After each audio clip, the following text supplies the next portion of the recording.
นั่นกระบวง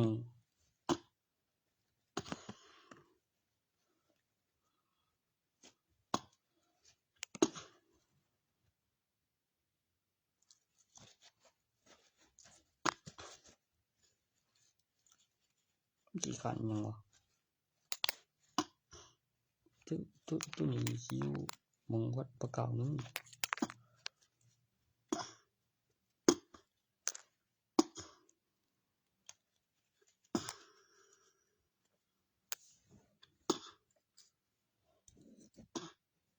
เจ้ายันประกาศกับยันตุนคนละยันยังวะกับกูหนาวไม่ดีก็มีถวายเราก็กินก็มีคนกินก็ซื้อกินก็บ่เซาขายเข้ามาตั้งราคาของไปขายกับสรรพคุณมันเป็นเครื่องดื่มลดกลมกลืน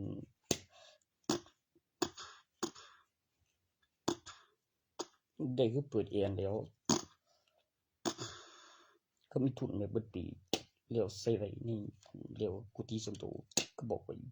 แต่ไอ้ยินก็เปิดเองเลี้ยวคือบ่น้อยลงมีทุนมีไรแบบนั้นแบบเป็นปีมีสมบัติแม่นวัดมันจะบ่เย็นจริงได้โอ้ยมึงไปพอดเอง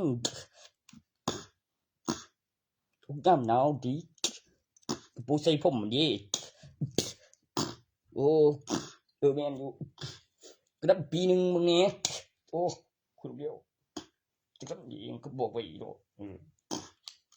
ฮะไปแบบนี้เกี่ยวกับยังไม่เกี่ยวกับเราแล้วก็คือพิสูจน์เบื้องเดียวก็ถวายกับผลข้างเคียงกับเขาว่าขึ้นหอนโตกับต้นขึ้นเย็นวะ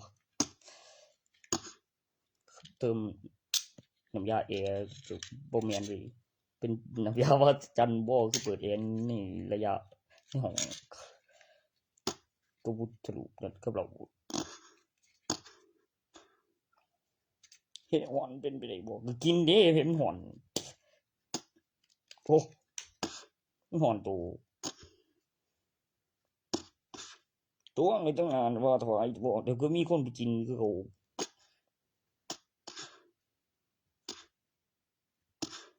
ก็มีคนพิสูจน์บางเดียวก็มีตายเรียวอ้างประโยชน์เรียวว่าเจ๊ยตัวมีปีอีกอย่างหนึ่งมีสมบัติวัดก็เลยปีอีกตัวอีกอะไรแล้วการมาถูกให้ยุ่งกับกูตีอยู่ว่า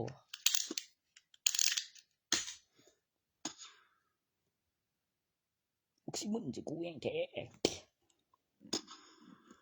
อยู่ไกลนะนี่กูหูยอกเลยกูว่ามันบ่เย็นบ่หนาวก็บ่ดีในซึ่งเจไว้มันถึง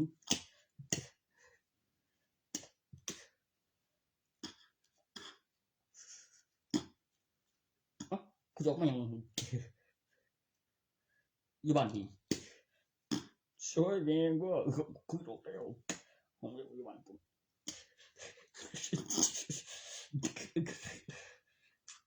ไม่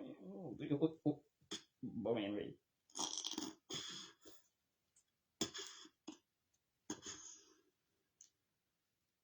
บ่ที่กูไป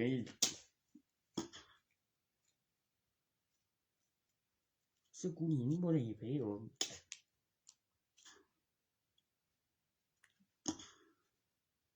กูเห็นกูบ่นำฮะก็ว่าที่ผมกูนวดหน้าหลายสิบอกมาหันบ่ว่าปี2553 54ว่าตอนนั้นตูจะใส่ทาหลังสิทธิ์ส่วนบางหันอยู่ดอกแต่ว่าเจ้าของรู้สึกมันมีปีพศอยู่โอ้ยตอนนั้นคันว่าขึ้นพิมพ์กับอยุธยานั้นตัวน้องผู้แก่นบ่ก็ขยับได้แล้วเพิ่มสินย้อนค่าแรงตั้งค่าไล่ขึ้นมาเอง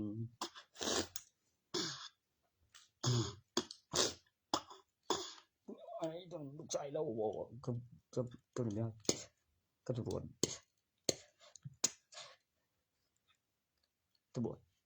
ใส่เพิ่นปูนอนตำรวจที่ปูนใส่แล้วปูนอนตำรวจปูนยังวะก็แม่นอีเป็นสันนี่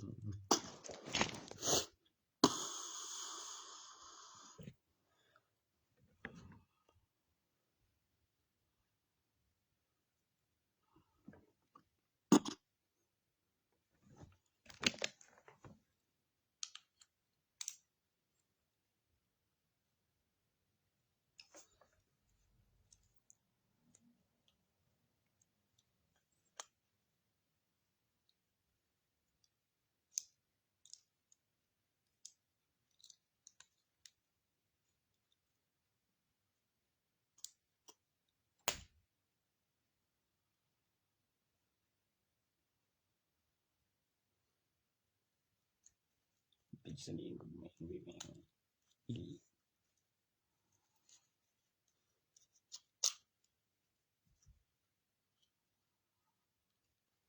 กูคือออกแล้วกูคือออกอยู่เบิดปีคือเรียกก็บอกไปคือพอสิฮู้หน้าในบ้านเร็วคือแย่ๆหลายคนสุขสปอร์ตตัวนั้นก็ใส่กุญแจไว้บ่ใส่กุญแจไว้ก็กดตีนกูแล้วกูบอกดีๆนะกูก็ตีมันได้บ่กูจะบ่มันไม่บอกมันเป็นกุฏิเจ้าอาวาสนะมันสระหรือเคยมันสระอีเด็กบ่ได้ตัวงเด็กกุฏิเจ้าอาวาสนี่ว่าโอ้ก็ปกติตรงนี้มีสิเขาไปเมียนบ่สิของเหลียวบางเทื่อก็ยังเหลือกินอยู่จักเข้าไปแบบไปถามว่าไปอยู่บ่แล้วคือในความคือเพื่อว่าจังสิมีบ่จังเทยอมเหลือกินมันก็พอยจะไปสอนห้องบ่ว่าสอนห้องแนวใดว่า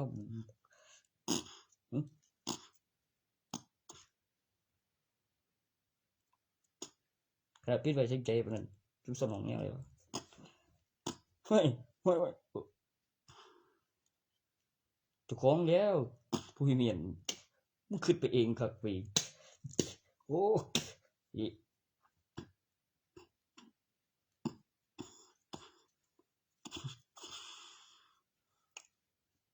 ให้เขาว่าวิสัยร้ายมันหนาว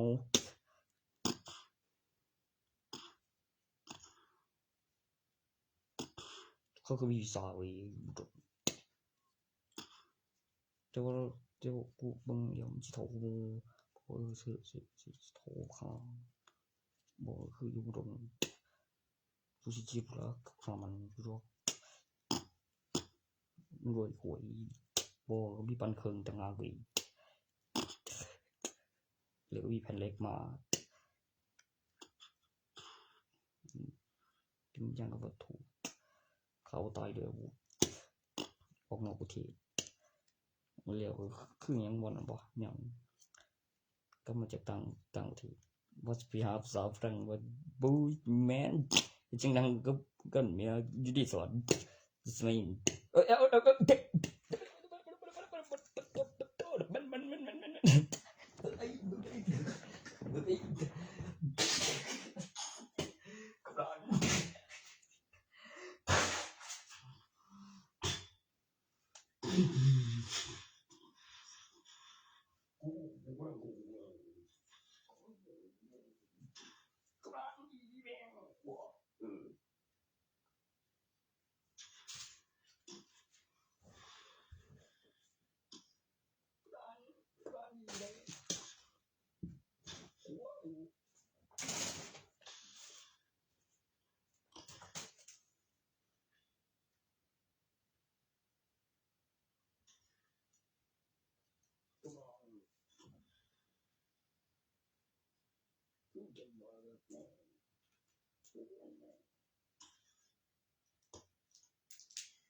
มันสิว่าสังบอกเยอะ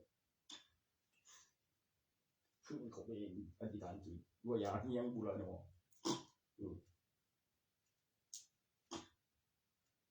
เขาบีว่าเนี่ยมันเป็นยิ่ง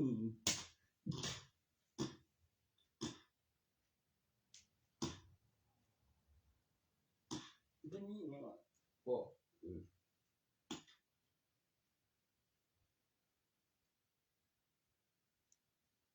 ผมไม่ต้องใส่เนาะ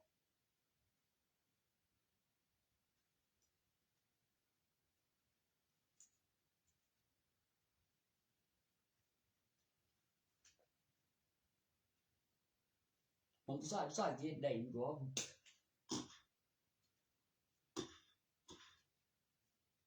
โอ้ใส่ได้แล้วน้ำมันไปได้เลยเนาะเขาบอกน้ำละจิบยัง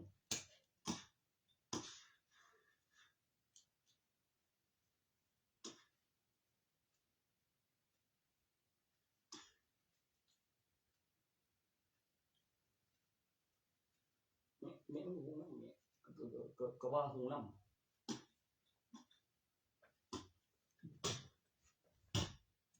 กูตัวครับแม่นว่าเป็นยังก็ว่าน้ำกับ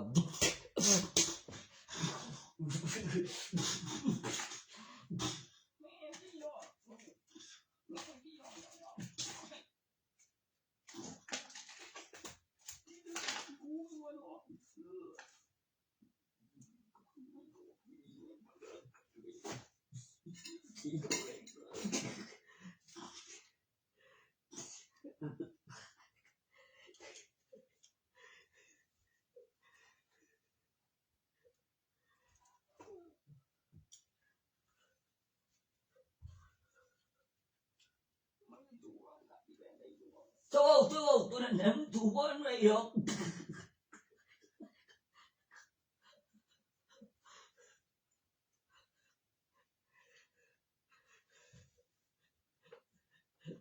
ลูกกับพ่อเนี่ยแม่งถูกกันปวดหัวไร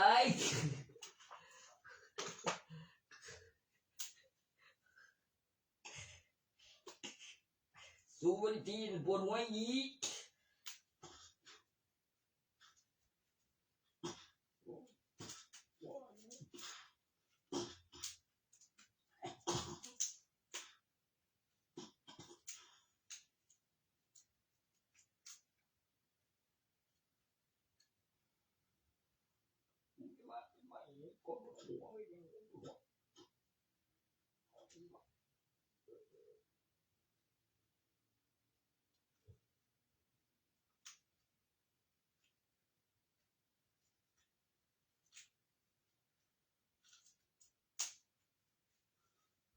จอยเดียวมันคือใจยังถูกต้องเดียวมันจังตายนั่นออกมานั่นกูยิ้มคักๆเลยจะกล้าจอย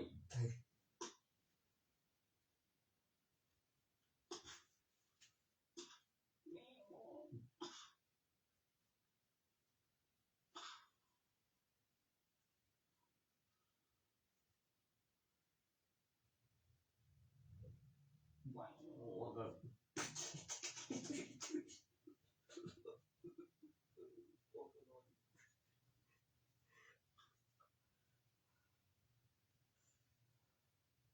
มึงลองว่าใช่พ่อบักงานเนี่ยมึงที่เราเสือตัวจอยไตแท้แล้วมันก็แข่งเกาหลีไม่เลยบ้าดีมันนี่นั่นมันเลยมากันอยู่จะเรื่องมันเป็นเบาดูมันก็ได้เมียแล้วมันจะกันพี่อยู่จะคือพี่เขาอยู่จะคือเดี๋ยวนี้ที่ได้ไปเราไม่รู้ตัวเชื่อว่ามันใช่โอเคเป็นว่าไงเรื่องดีเลย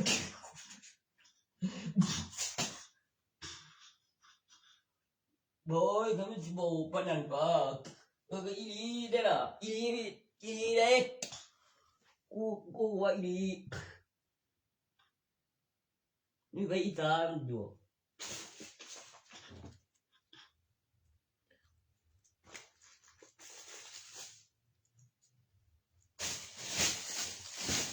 อยากดูสิว่า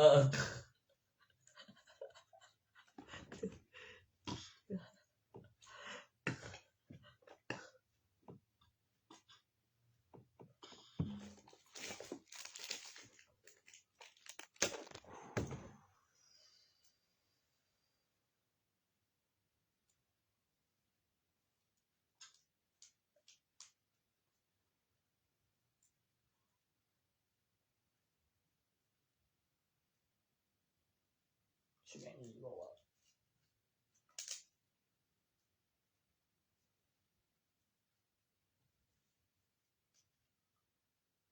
จะไปจัง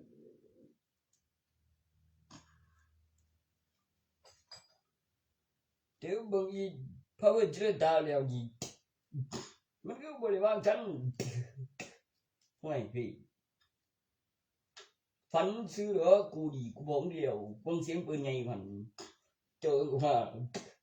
เจอไอ้นอนอยู่พุ่นนี่นอนบ้านพุ่นมันนี่บ่เวียคือในหนังมีหวังคือเรื่องเสียงปืนใหญ่เลยที่ไปเอาไว้ได้กัน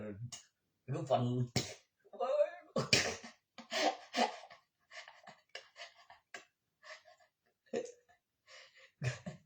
มึงเจ้ามึงก็เจ้าผู้น้องกันกูจะว่าคือยินกูได้ก็ได้ก็ลบกันแม่กู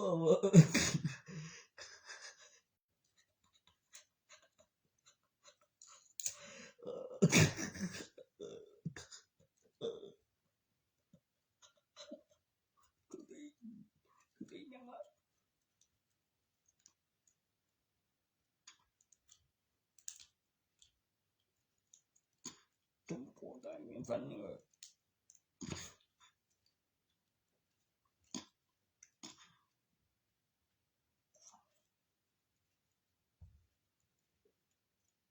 ฝันแล้วก็บอกว่า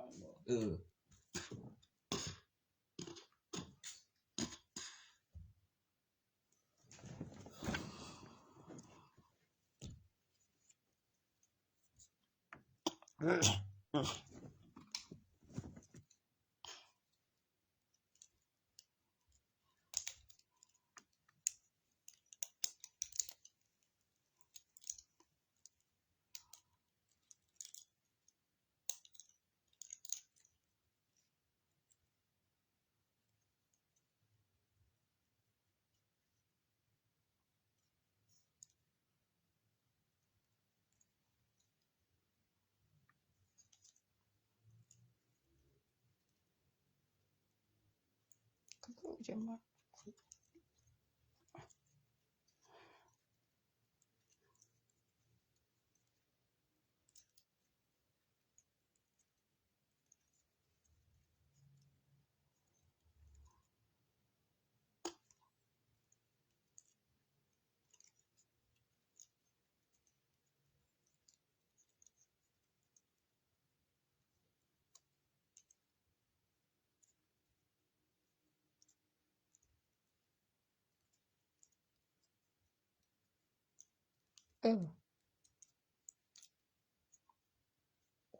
ก็เป็นอย่างนั้นน่ะ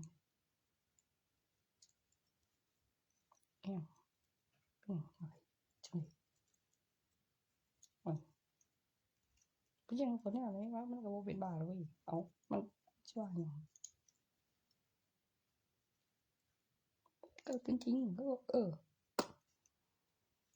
ถ้าไม่ใช่คนใหญ่อย่างเงี้ยแล้วมันเป็นเพลงได้วะเป็นไปได้จังวะ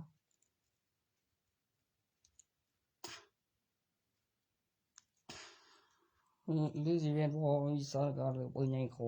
จังเนี้ยก็บ่กลัวอิหยังวะไปพิสูจน์บ่คือจิโนตัวนั้นอันเนี้ยแล้วมีผลอันเนี้ยมันเกินไปมันพอมีเสียงปืนเลย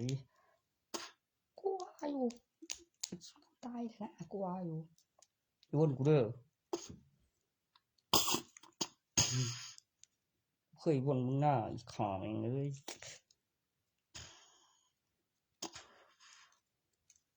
คลุมไม่รู้ว่าคือน่ากลัวแท้จัวมี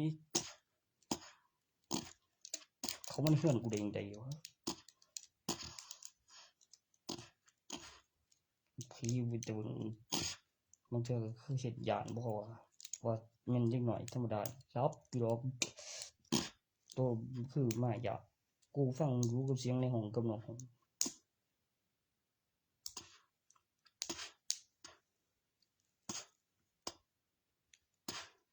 ตัวไหนกูเคยเห็นแล้วกายไม่เดียวตัวพี่นี่บอกใส่ขอบเขาหรือมันเนี่ยมันออกมาทางไหนวะ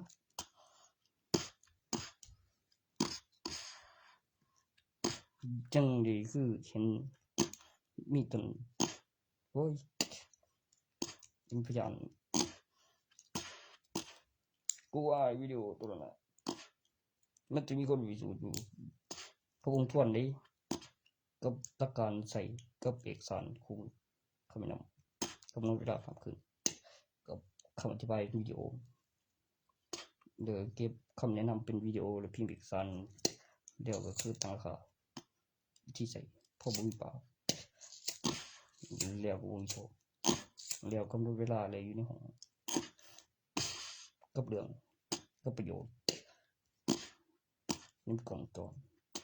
นี่มีคนแจ้งหาเดี๋ยวตัวก็บริงง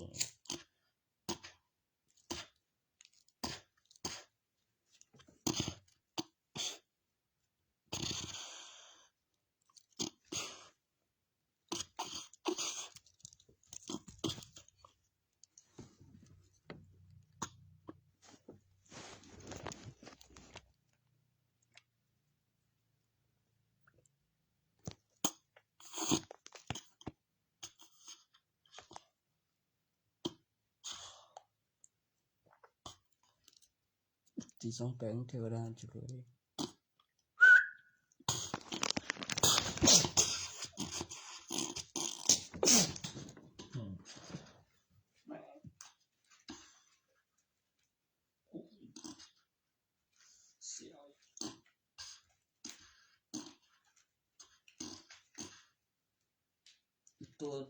ตัวนั้นเห็นหินพุดแล้วเป็นหูขึ้นมาเลยได้ตัวมีความรู้สึกใจแม่เดี๋ยวกล่องไทยมันยังว่าทำหามันกำลังยังในวันมีหอยหินแต่พุดขึ้นมาเป็นหูเจ้าบ่เห็นตัวยังเจ้าบ่ได้สังเกตซื้อมันค่อยเห็นเดี๋ยวค่อยก็ว่าอยู่ที่ไหนมันดีวะอันสันเดี๋ยวมีหอยกับจังเลยยังขืน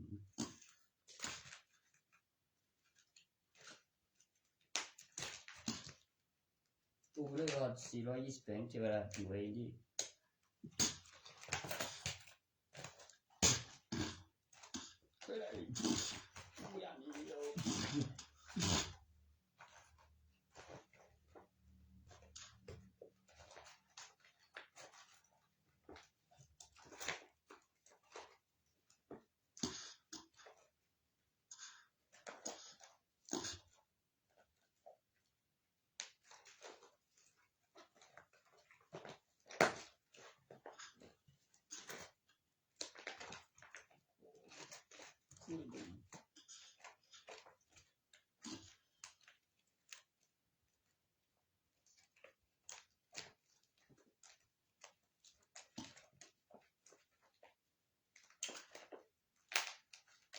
มันบอก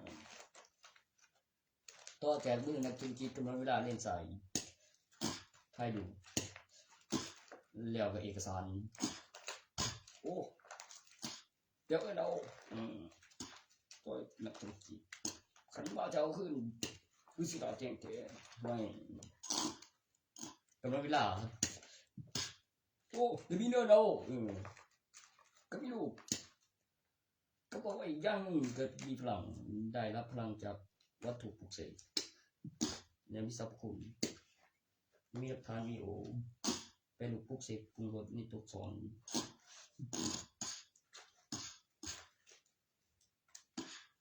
หลังจากสัมผัสปลุกเสกขายได้เงินแล้วเงินมาแล้วรับพลังไปลูกปลุกเสกปรุงรสแล้วรับพลัง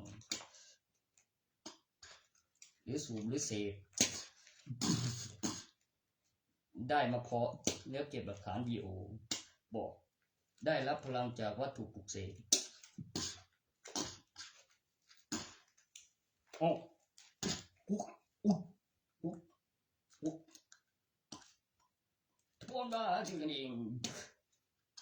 มันก็ต้องเปลี่ยนคนวิดีโอให้หันนำด้วยกับชื่อรุ่นแต่ว่าตัวนั้นย่านเหลือกับสิแล้วก็คือมีบัญชีแล้วก็คือมีพระแล้วก็นับรอบแล้วมีคนแล้วมีเงินแล้วอย่างละแล้วจำนวนเงินแล้วหลักฐานเดี๋ยวก็มีมึงว่างแล้วก็มีธุรกิจเฮ้ยได้นะบอกแล้วเอาไปไว้ในธนาคารแล้วมันก็สิออกมาคือจังซี่แล้วเงินสดมีคนมีเงิน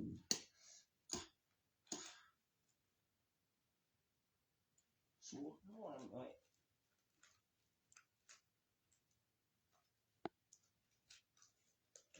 ตึ้งในมึงรอโตเก็บโตตัวนี้ได้ยังห้วยเสียบพูดกายพันได้รับหลังจากวันที่14เดือนสิงหาคมกว่ามันคือว่านั้นมีโปรแกรมหลักฐานเก็บวิดีโอสิ่งต้องการแปลรูปปลุกเสกปรุงรสก็ได้เป็นอมตะเลยมีผู้สูญสายเขาตายแล้วมนุษย์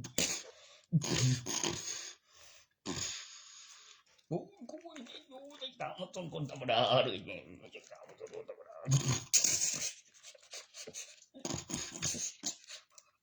ไม่ใช่ตามมาต้นคนธรรมดา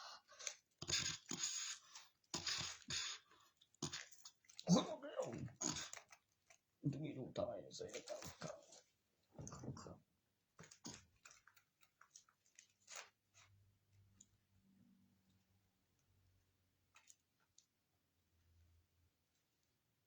เอาไม่บอกไม่ได้พลัง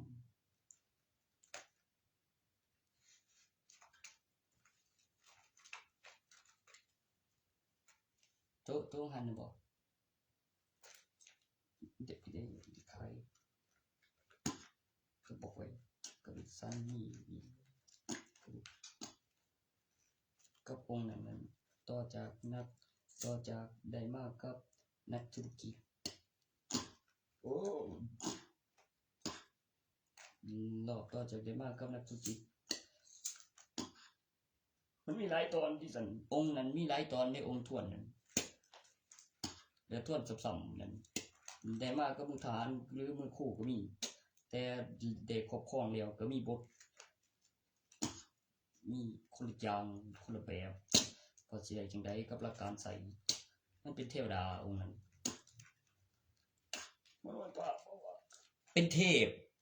เป็นเสียนมวนปูทวดได้องค์ทวนโอ้ตัวประโยคคำว่าทวนนั่นแหมโอ้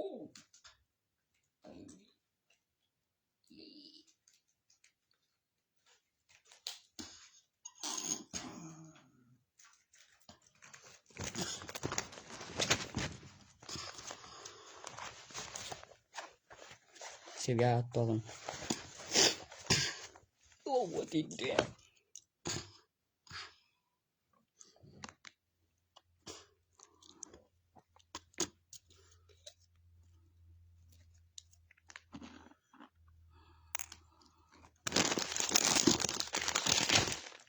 บินกูวายไปแล้วก็มาเลยที่บินเจ็ดยางก็ไปลงมาบ่เบื่อมันดี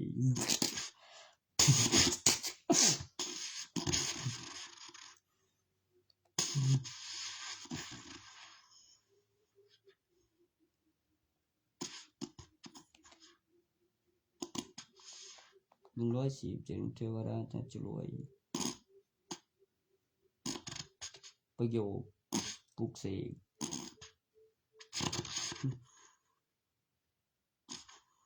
ข้อมูลที่ป้องกันอันตรายป้องกันให้ปลอดภัยรวมถึงประโยคปลุกเสกพิเศษในมาโคและการเอ่ยเสียงแล้วหลักฐานแล้วข้อมูลที่ป้องกันความผิด ที่โดยไม่ชอบธรรมหรือการใส่ร้ายแล้วข้อมูลป้องกันการใส่ร้ายในเครื่องหมายตำนานขึ้นรูปมีการตอบสนองต่อประโยคภาษาและเป็นประโยคปลุกเสกในมาโครการประกาศจิวคำอธิบายการจดจำการพัฒนา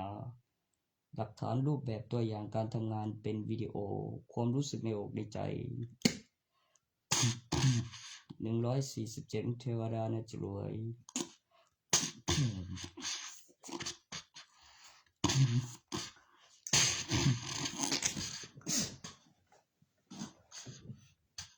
ต้องรอยตำนาน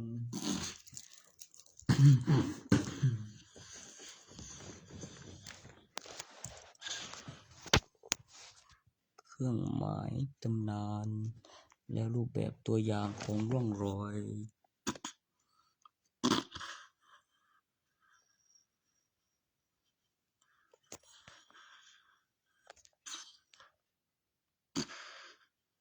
หน้าเหรียญหลังเหรียญในตำแหน่ง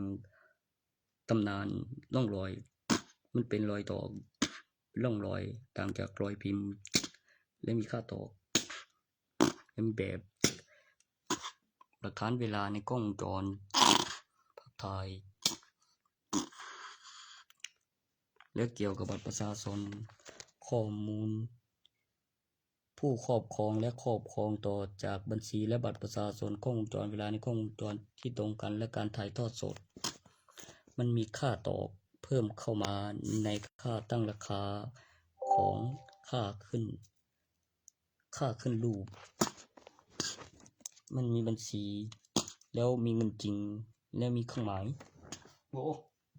เป็นตำนาน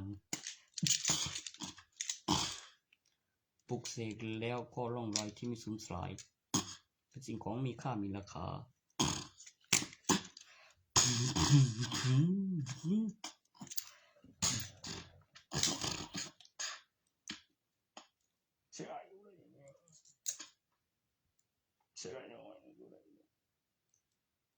นี่เราทานอะไรก่อน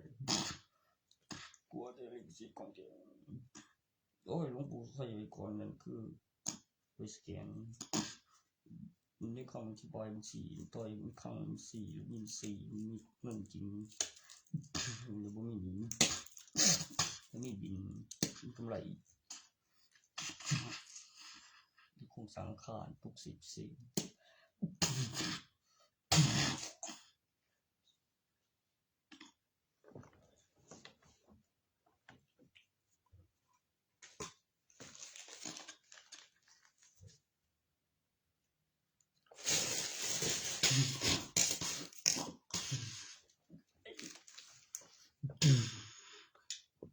มันเป็นเงินในนั้นเงินคือลูกรอบนึงบ่มันเป็นทองมันเป็นเงิน2 บาทย้อนค่าคือลูกเขาเอิ้นเงินคือลูกคนต่อจากวัตถุและแสงสีเดี๋ยวเบิ่งตัวสีขาวสดใสนั่นเป็นสีทองก็มีได้แบบนี้โดนไปนั่นแหมคือยังมันคือรูปอีกรอบนึงแท้มีสีเดี๋ยวอีกรอบนึงแท้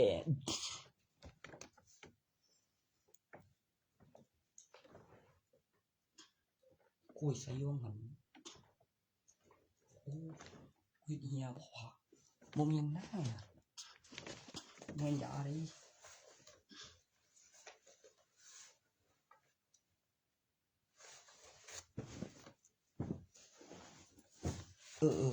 ขอบทองแดง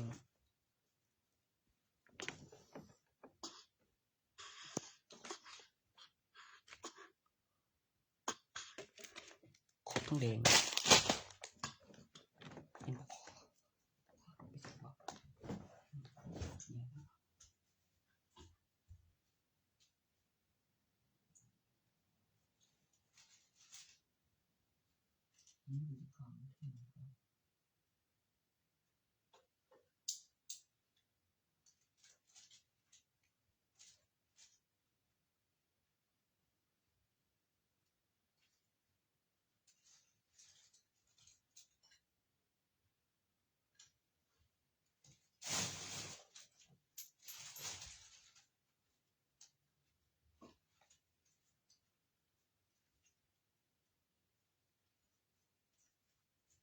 ผิดคู่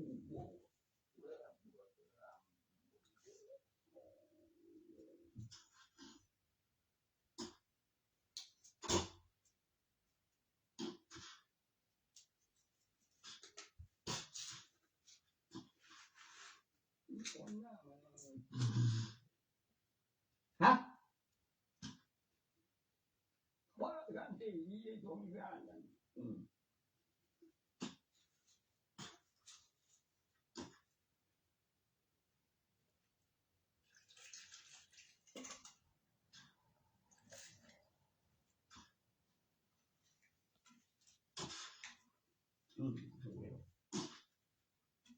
มาโซ่กูเรื่องมาการไรกูวานไว้ได้ดีมากเร็วจะกูวานได้สิบ่ได้ออกก็มีทางอื่นบ่อนไหมเดี๋ยวมีคนบอกเป็นวีโอวีเจ๊กยังวี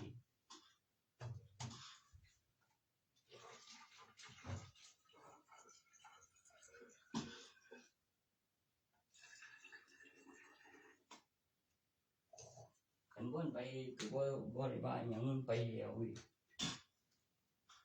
ไอ้ออกไปจับเดี๋ยวคือเขาคือเอกสารเนี่ยมันต่อเคสเนี่ยก็บ่ได้แล้ว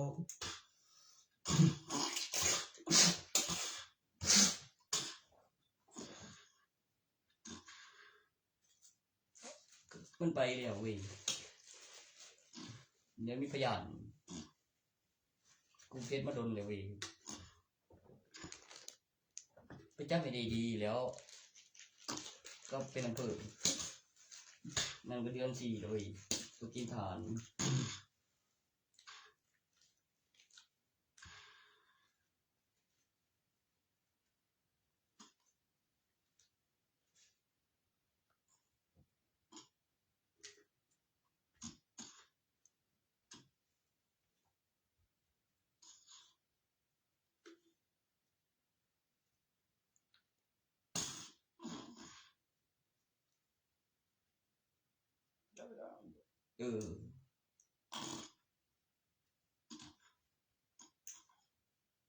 เดี๋ยวมีเงินเดือน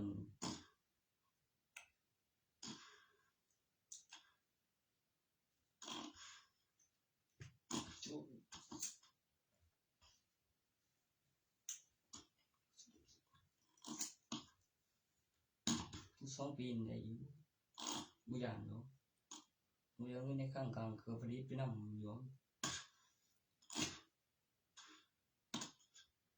ก็มีเกณฑ์คนกำหนดเวลาก็คือปริมาณมันต้องคืออัตราหลอกแล้วก็มีเงินอย่างเงินสดแล้วข้างแล้วมี4แล้วกิจกรรมแล้วคำอธิบายของเพลงนี้แล้วก็มีปันแล้วงานเดี๋ยวว่าดิจานเฮ็ดคือยานเบิดกูเฮ็ดตัวเองบ่พอใจบ่ต้องจัดงานนั่นในเมืองไปดอกยันเบิดมันนั่นเจ้าเข้าใจอยู่ดอกตัวยันเบิดเมื่อยันที่ขึ้นเบิดนี่เนาะไว้เดี๋ยวกูตีนกูเด้อกูใกล้แล้วกูอยากให้กู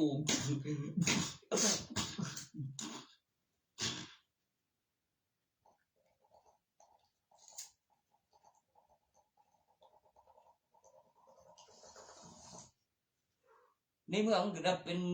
ป็นอำเภอนะต่อจากคันเดียวมันจะว่าอยู่อันเฮ็ดหยังมันก็ว่าไปมหาวิทยาลัยแล้วเป็นอำเภอเดือนเรียนป.ถาเดือน4เพียงโอ้ยเดี๋ยวไปส่งของเสียก่อนเดี๋ยวเช็คเงินสด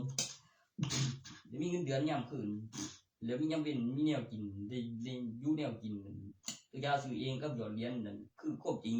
ถ้ามึงผู้ก่อนในหันเดี๋ยวแต่เขาจะประดิษฐ์มาหยอดเหรียญมันทันสมัยกูก็เพราะยังน่ะบอกกับมีเงินเดือนผลิตเงินน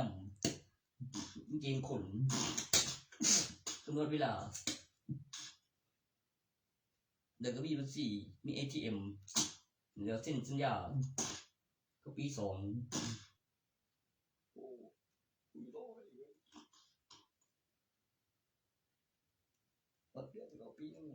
คือแล้วก็ต้องทาสิ้นเดือนน้ำไรเขาติดตามผลในปีหนึ่งบ่แม่นว่าต้องเดียวเนาะครับ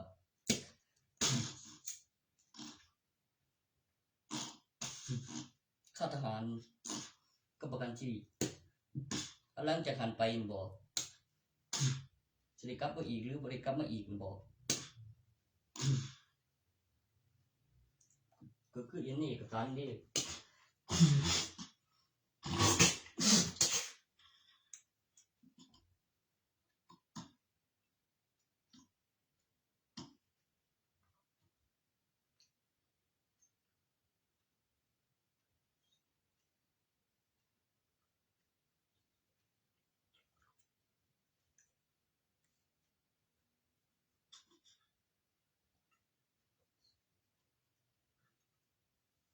เร็วมันโอ้พี่เจ้าความซับซ้อนเยอะเลยโอ้ล่วงเดี๋ยวได้เดี๋ยวไปตามมาเลยแย่เบี้ยบ่ใช่พี่อยู่ว่าไงเลยกูสงหนาวอี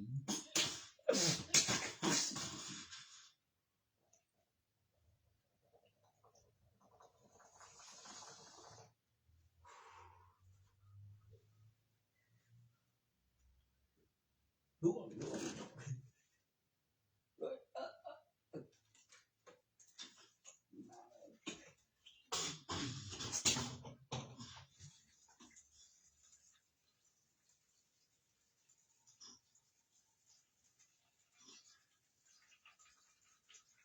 ใส่ตีนก็มันคืออยู่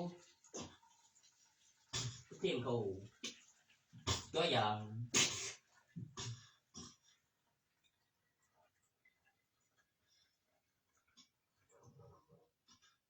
มันสิมียืนโดนอยู่บ่หลายเทื่อดอกกับแบบคือเห็นมันว่าเขาปล่อยไปได้เขาให้กำหนดเวลาไปหรือกำหนดเวลากลับแบบมีสมุดฐานโอ้ย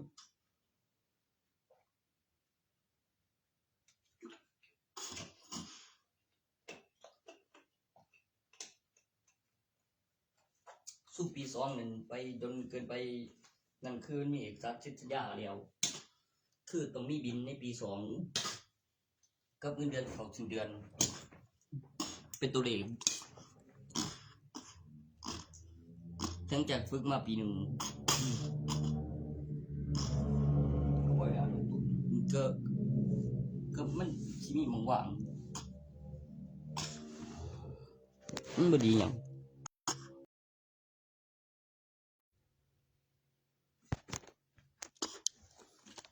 เพราะมันมีมองว่างเดี๋ยวเซ็กเป็นอาทิตย์เดี๋ยวเก็บของขาเชื่อมถิ่มของไว้ว่างทั้งหนาคือจึงได้หอดสิ้นปีเขาก็สิเปลี่ยนผู้ใหม่คัดโดออกตัวนั้นมาเตอร์ประโยคคำว่าครูฝึกทหารนั่นคมละเอียด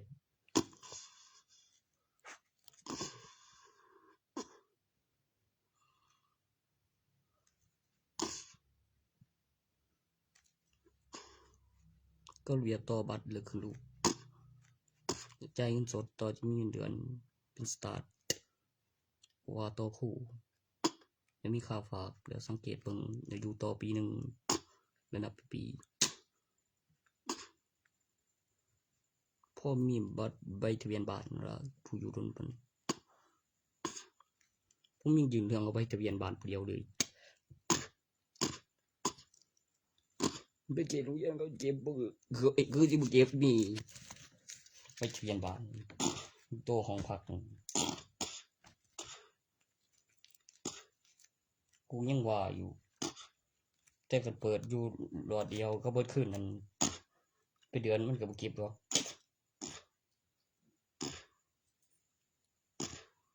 แยกหลอดต่างหากเพราะว่ากูตีนเนาะ ก็เมื่อกี้เก่าแล้วกูหูอยู่ดีก็ปกติมันได้ใส่ไปยามคืนนี่มันสิใส่ปานใดก็อยู่ห้องตู้ก็อยู่ห้องผู้เลี้ยวของเขานั่งร่วมกันอยู่ดีก็มีตัวเองงานก็ไปชื่อยังเห็นโอ้อีกท่านห้องปฐมพยาบาลต่างหากก็มีพยาบาลเขามาเบิ่งอยู่ก็จะว่าห้องอยู่ห้องพยาบาลแม่นมีห้องแยกก็อยู่หั่นนั่นมันก็เป็นระเบียบคือเก่าข้อยบอกอยู่กับยามคืนก็อยู่ห้องไผห้องมันมีไผเข้าไปนอนในหั้นอยู่บ่หรือมีแม่นโตแล้วคือจอยเดี๋ยวเสียของอยู่นอกจากต้นเด้อกับเหลืองใครทานเดี๋ยวมีนักธุรกิจมานำต้นไม้ตั้งราคาเนี่ยผลประโยชน์บางเขตพื้นที่ที่ติดป่าได้ตื่มก็มีน้ำหนักกับตั้งราคาของก็เข้าไปเฮ็ดหยังโอ้แล้วพวกผู้เจาะวางไว้อยู่กลางธรรมชาติแล้วไปแจ้นใบหอมเอาไปเฮ็ดแจ้น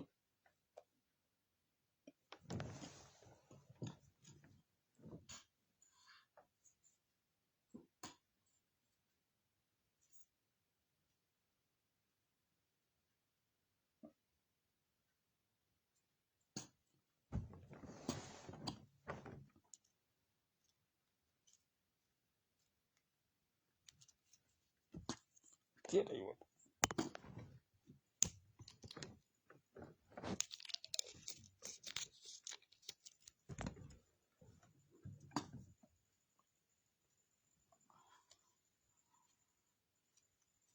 ข้าราชการคุณรัฐบาล10 ปี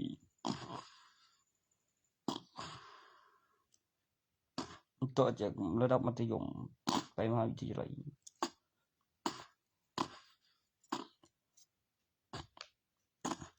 กูเอาแล้ว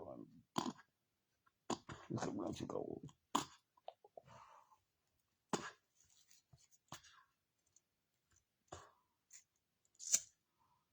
กูได้เข้าคุกนะกูไปตัวเลย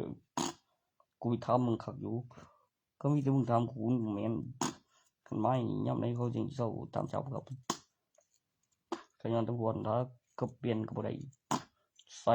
ตรงเดียวกันกับได้แล้วเลยสนแม่งพวกกูก็ว่า10 ปีพู้นแหล้วเขาจึงสิเลิกหึมเลยแต่พู้นมันเลยค่อยก็ได้เอาเข้าเท่าใดจับกันบ่รอดอก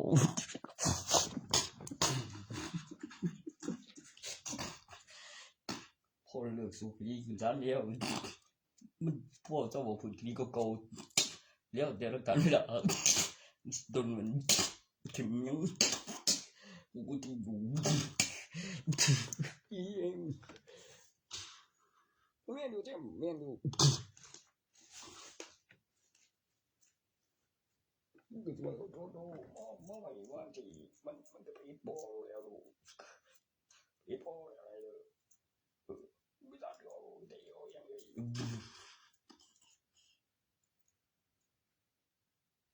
ทุกคนมองอย่างพรอด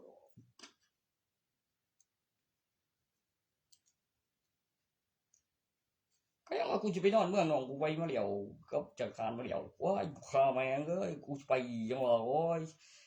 เกลียวกี่กูหูจำดีหน่อยไปนำสีนี้ย่ำนอนคืออยู่ในสงครามดูโอ้ยเป็นน้ำไผ่สันกูเนี่ยนะบ่คือวันใดตัวนั้นในสงครามที่กันหยุดนอนดีอ้าวจะเล่นแล้วเดี๋ยวมันหยุดยังเจียวยังกูไม่เพ่วะกูว่าความจริงเว้ยมันคิดว่าสันอยู่บนนั้น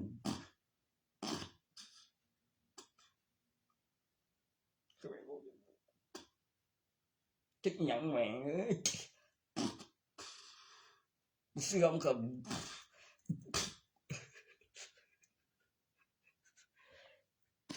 แม่นอยู่บ่ล่ะหลักฐานมันอยู่ไสมึงบอกไว้ว่าหยังว่ากลัวนี่บ่กลัวนั่นคือหยังสิ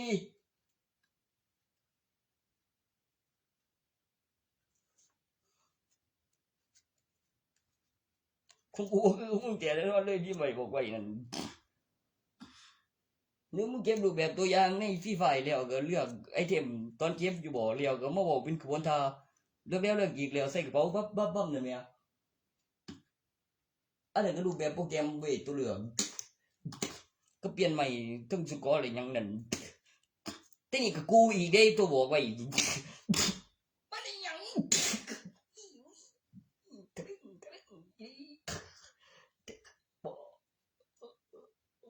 มึงใส่มึงใส่โอ้ยของมึงแล้วอีของเจ็บบ่นั่นไงเบิ่งไว้แม่งเขาเจอเจ็บบ่โอ้ของอีใส่เล่นแม่ง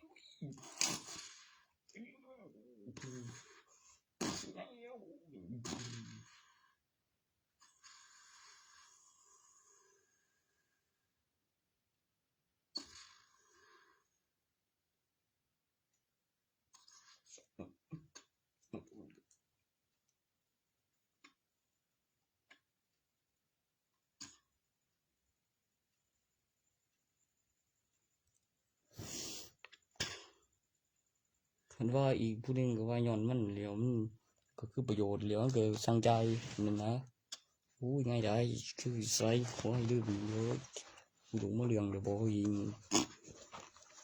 กับสั่งเดี๋ยวคือว่ายังไงคือเพิ่นแบนไว้รัฐบาลอีกกับเรื่องกับหลักฐานง่ายสกิดกับแมนบ่เป็นประโยชน์เด้บ่ใส่ประโยชน์นั่นประโยชน์นั่นเสือว่า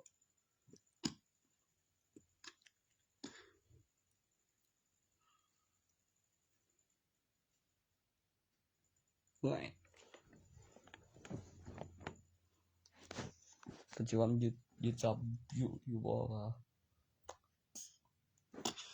บ่หรือว่ายึดจับเลยนั่นมันเป็นคือมีความคือเกินเดี๋ยวคนตีนบ่เรื่องประโยชน์แต่ก็ได้อยู่ได้ล่ะแต่กูรับไม่คัน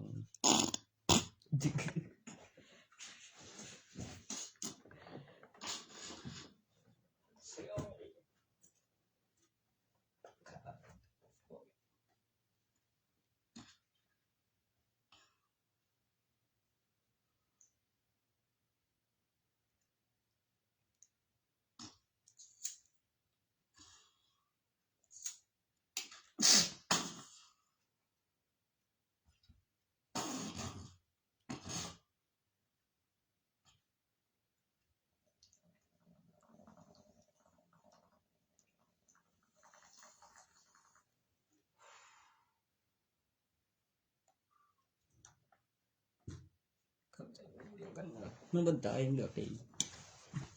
เกือบมีเหล็กกับอันนี้คือสิบ่เป็นหยังกับแต่ได้จ่ายกับใหญ่ลืมบ่ซื้อตัวสื่อในเห็นบ่ลืมแล้วก็ต้องมีพิมพ์ไว้บอกไว้แล้วก็ประโยชน์แล้วหอมแล้วเก็บหลักฐานแล้วกำหนดเวลาขั้นตอนมีเกณฑ์คนกำหนดเวลาในการผลิตอัตรารอบแล้ววัตถุดิบไปเฮ็ดกระดาษ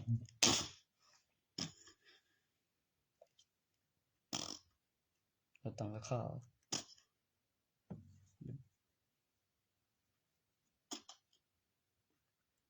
ปีละ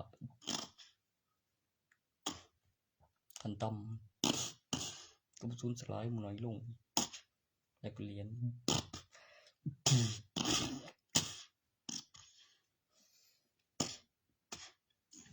อ้โหไม่ไงนี่เบิ่งเอาอีกไหมครับเฮ้ยจะเป็นเศรษฐีคือ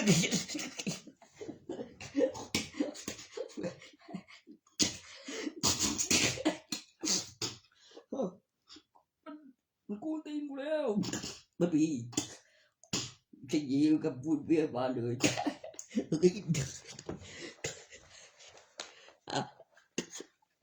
กูจะเอ็ดไปเบื่อไปเพราะกูเองนี่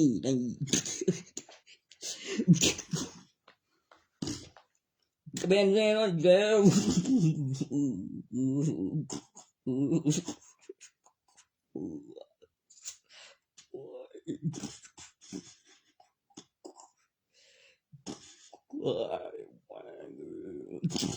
ได้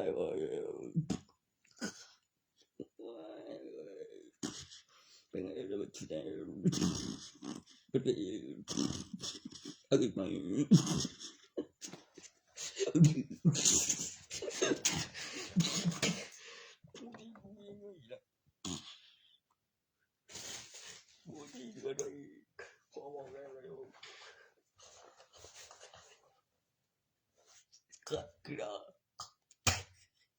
แม่ง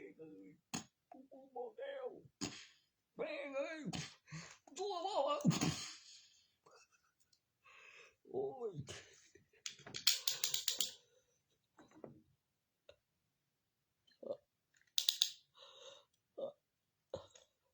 เขาที่อยู่ใจในกลางปีกูแม่นเนาะบ่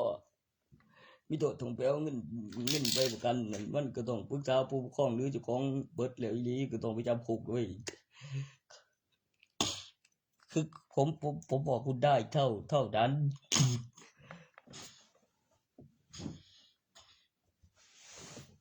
คนไม่ดีเขาก็ไปติดคุกจริงอยู่หรอก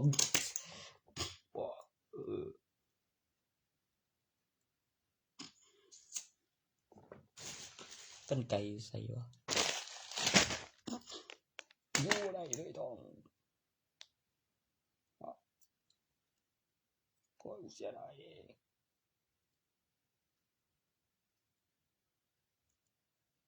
ซุ่มบ่ได้มีหมายได้แม่น่ะ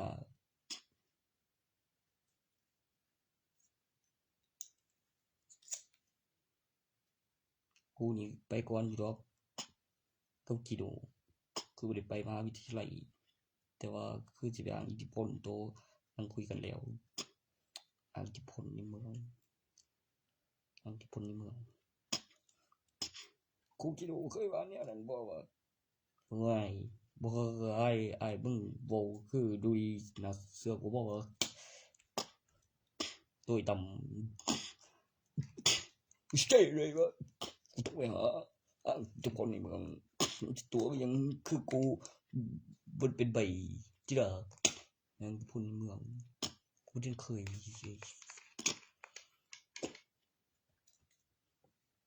ที่พูนในเมืองต้องทำอยู่แล้ว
นอนพอข้าวเดียวไว้นอน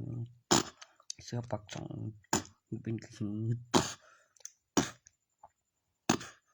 ก็กวนตีนนอน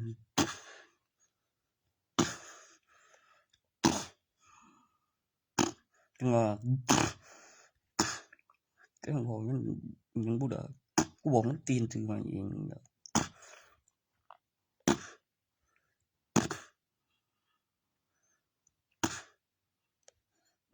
ก็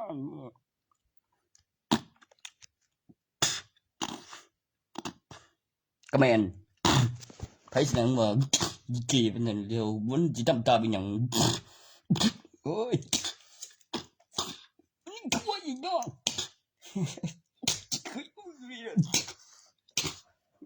เจ้าดีลูกไอ้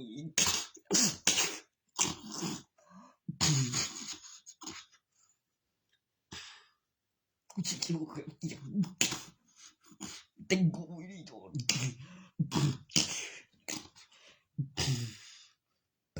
มีคนไปรับเช่นเดียวถือกับนั่นนี่ผมเยอะเดี๋ยว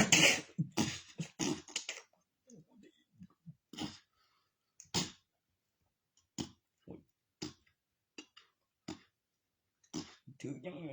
มันดูกงอยู่ดูข้ามีดูข้ามี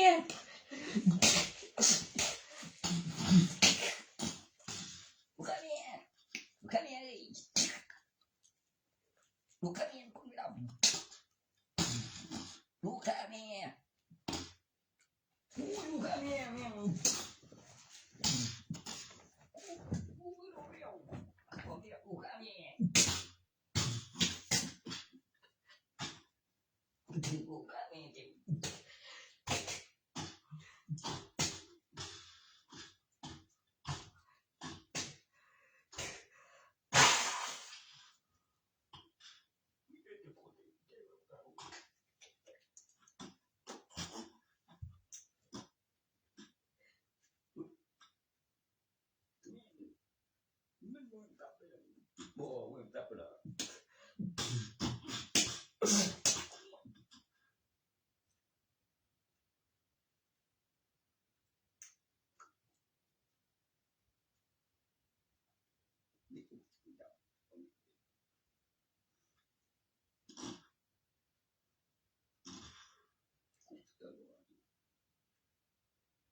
ลูกข้ามีปุ้ยไปรับแต่งติดคุก10 ปีเว้ย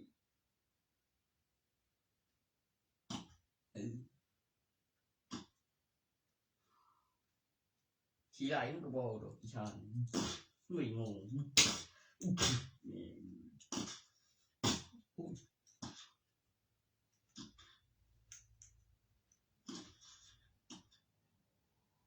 แต่ว่าเป็นดีเนาะมีน้อยกว่าเก่าอยู่บ่หรือบ่มี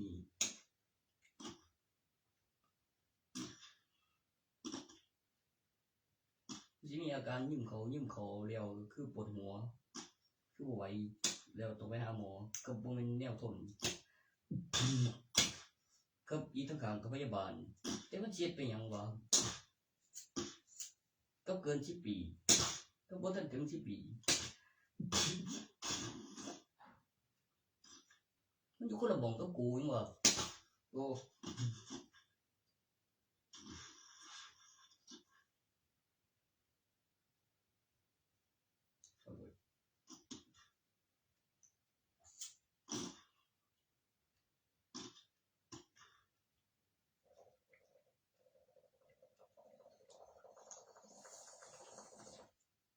ก็วิดีโอจ้องแล้วบอกไว้แม่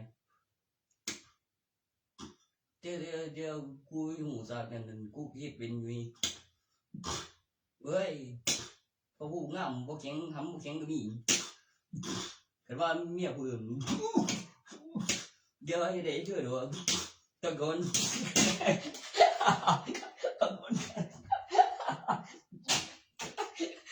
อย่าว่ากันช่วยดอกต่อยก่อนนะมึงว่าแม่นหรือบ่แม่นฮะอีหลีบ่ล่ะมันเล่นใจ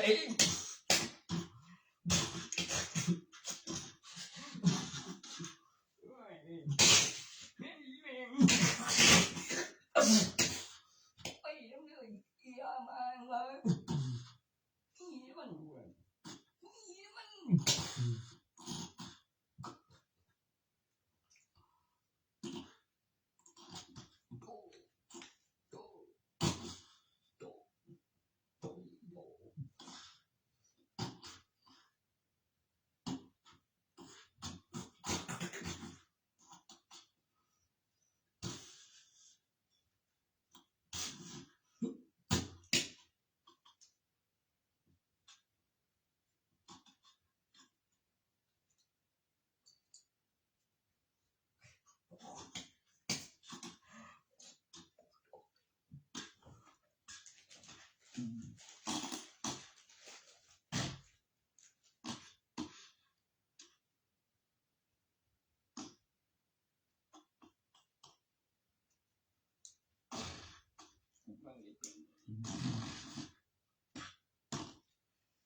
บ่เกี่ยวนี่ฮอดคันน้ำเดินอยู่กูมีไว้ยันตัวน้ำเด็กหำเดินมียันน้ำเดินมี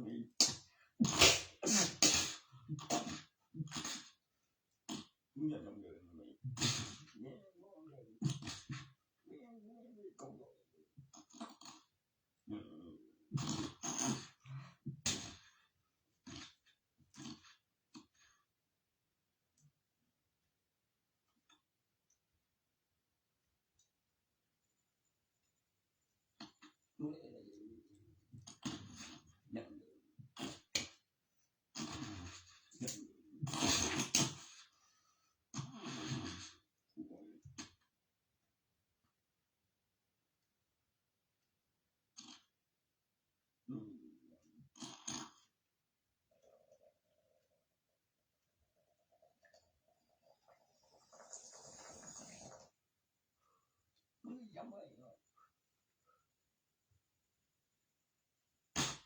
ยัง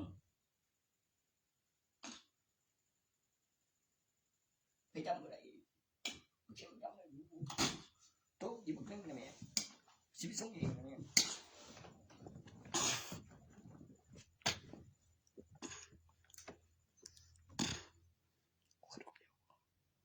บ่ไปบ่สิมาก็ว่าเลยบินเขียนบินกับจดไว้วันที่กำหนดเกิดก่อนจะได้มีสมุดพก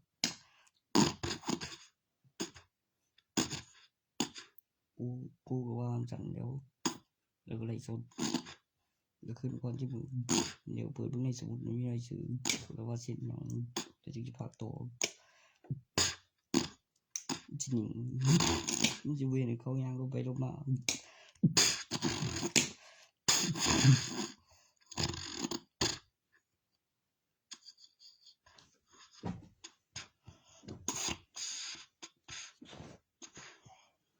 ก็เด้งบ่ได้อยู่โอ้ยโยนบุญไว้เลย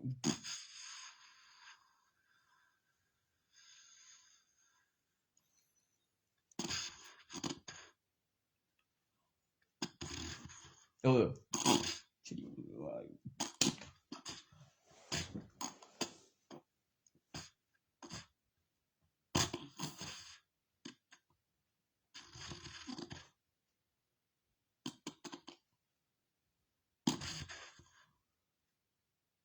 จะมีตัวปัดแล้วรอบนี้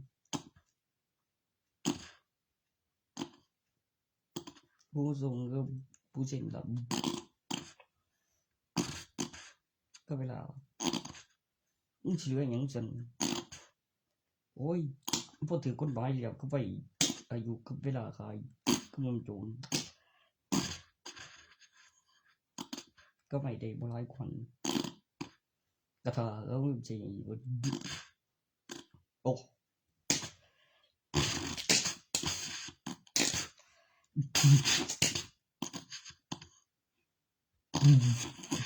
ก็เบิ่งมอง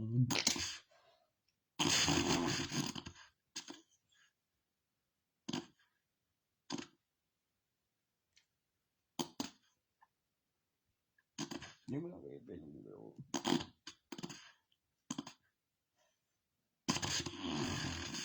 ตัวเฝ้าไว้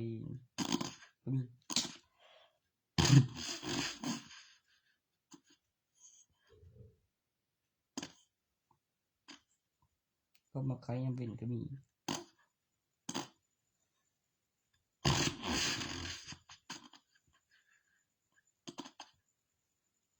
ต้องมาขายยังเป็นตัวได้งานโตก็บอกตำรวจแจ้งความไปก่อน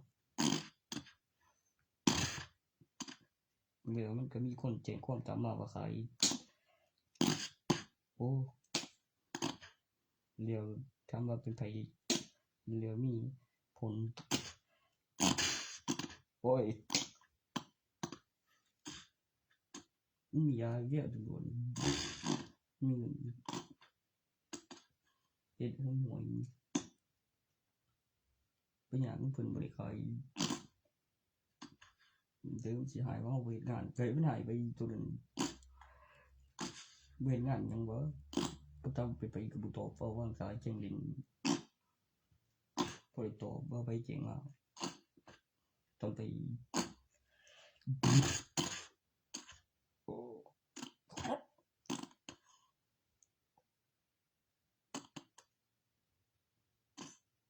มันเสียกว่า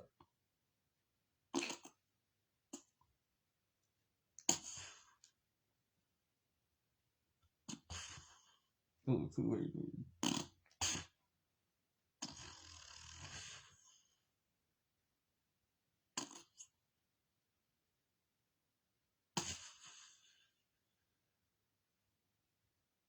คือ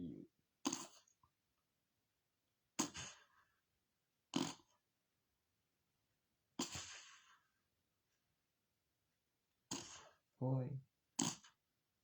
แม่งเลยแม่งพรหูเลย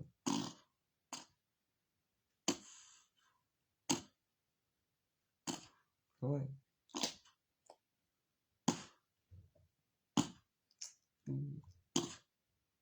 สิว่าจังซี่สิบ่คือเก่ามันตายอย่างเดียว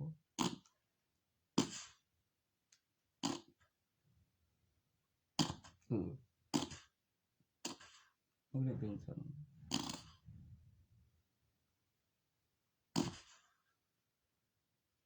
แม่นกูเข้าใจอยู่กูคือดอกอยู่แม่น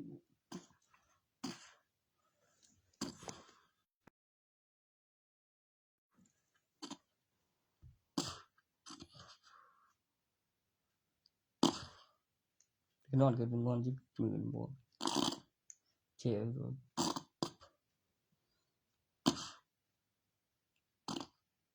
บ่ไปฟื้นวัดใหม่แล้วบ่เข้าปานใดก็เอิ้นไปกดตีนเฮ็ดอยู่นำไปนี่บ้ายาอะไร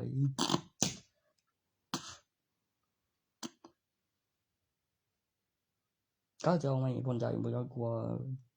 ชีวิตประกันต่อก็ไปเห็นบ่เพื่อนมันแช่อยู่บ่ก็บ่ทันตายบ่หายไม่บ่โอเคไปบินไม่ถึงยอมเปียไปเอ้ยสลิงสลัก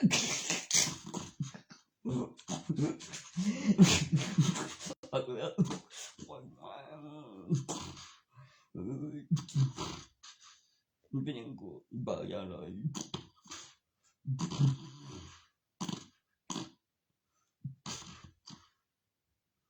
เดี๋ยวมันสิมึงตัวดีเดี๋ยวเธอขึ้นก่อนที่ขึ้นมันบ่มี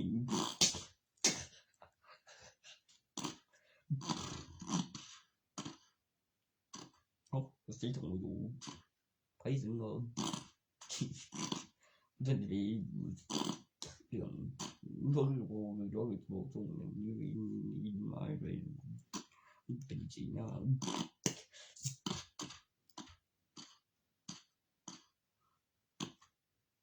ตัวปูอยู่กับนี่อยู่โอ้ยบักข้างเท้าไว้เนี่ยกูว่าสิกูว่าอยู่กูไงมันดีวะนี่บ่เป็นจริงมันมีบ่ได้อ่ะ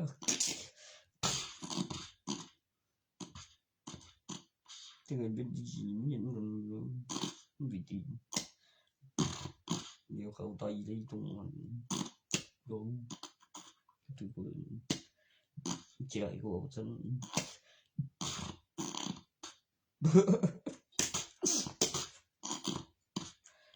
บ่ล่ะทุกคนมีคนตายต้องมาจุดนับจุดเรื่องใส่กันแรงจนนอนถึงลงบ่คักเลยเรื่องยาเบียบบ่ได้ไกลว่ามันเป็นสู้จริงมีส่วนอื่นไกลแล้วphong tục sợ thay đổi tin tạo cầu phá nào ví dụประกอบอื่นในกูใส่ยันเดี๋ยวเราไปลิงเร็วฟื้นเร็วว่าต้องสิปีไอ้ยังบ่ต้องคิดกันตัวนั้นว่าสิไปยังไงเดี๋ยวนี้คือพยายามเดี๋ยวบ่ไปกูว่ามันบ่เป็นนับลูกแล้วร้อนก็ลูกคนบ่ได้ดอกแล้วบ่ต้องคิดกันเรื่องนั้นสึกกูปึ้งเทลงใจแล้วก็ไปที่เรียนว่าก็ยังบ่ตายอีเสือ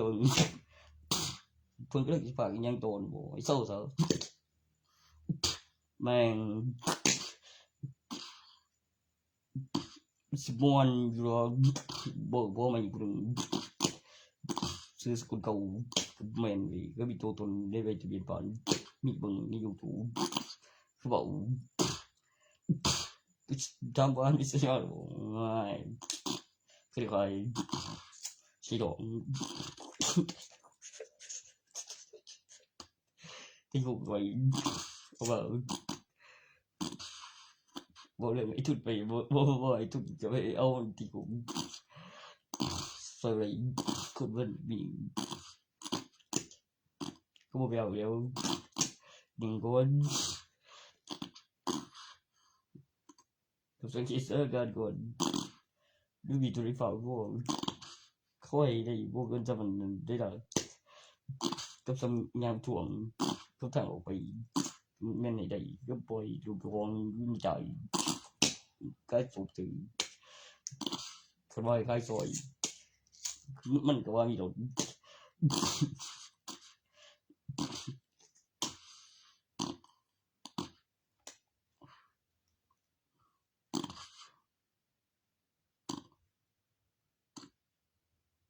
เดี๋ยวส่งคือเป็นนี่ก็บ่แม่นแม่งทั้งของกูดีหลายไปเป็นโจรเขาก็เอาไปติดคุกเอา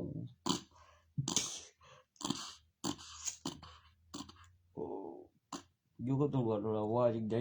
ว่าประกันโอ้คือก็อยู่แล้วก็ดอกว่าประกันก็ดอกมีทุกแล้วถอดยอมนี่โปคือป่ะ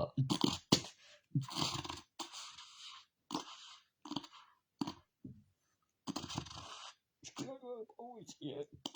ยังวะโอ้ยเสียอยู่กับตำรวจดิบ่ทันเบลโอ้ยคือไปกระเป๋าเจ้าดอกบ่แล้วกูบ่เอากูบ่คืนเบง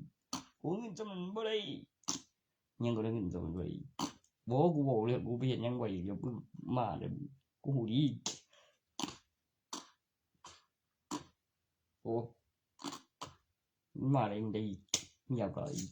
สิรถมันกูดาวยาวรถนึงอยู่ฟังจังได๋บ่ส่ง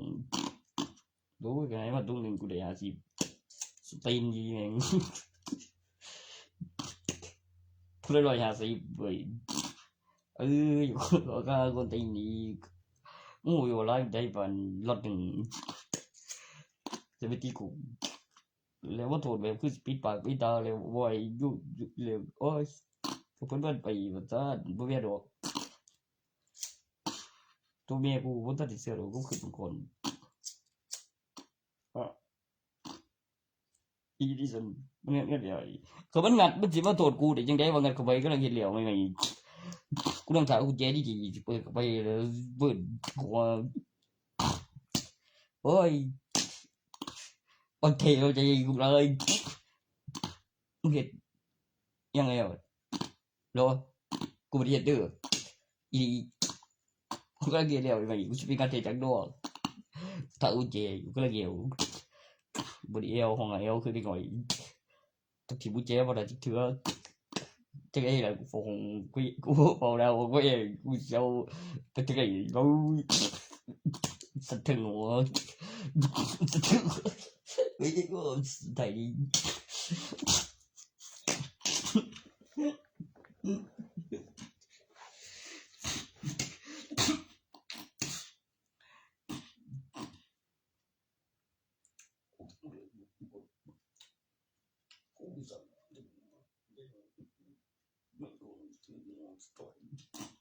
คันฟู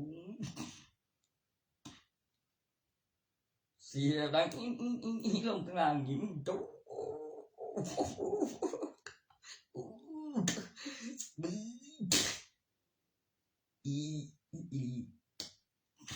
กำลังหัวคือใจตัวก็ไปเด็กแบบรุ่นแม่งโอ้ยอะไรจีวะกูได้ตอนแต่ก็ยี่ห้อกันกูทิ้งกูไปบุเดียวเลยไป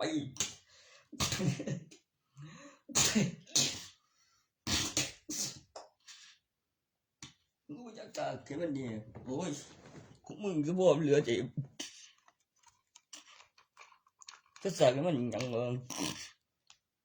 bộ là gì cũng tụ định có cái gì không hiểu tìm bộ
าที่บ่ฮอดกูดีนั่นล่ะกำไรมังกรไปว่านี้บ่ฮอดกูดีจุงต้องด้วยรับเป็น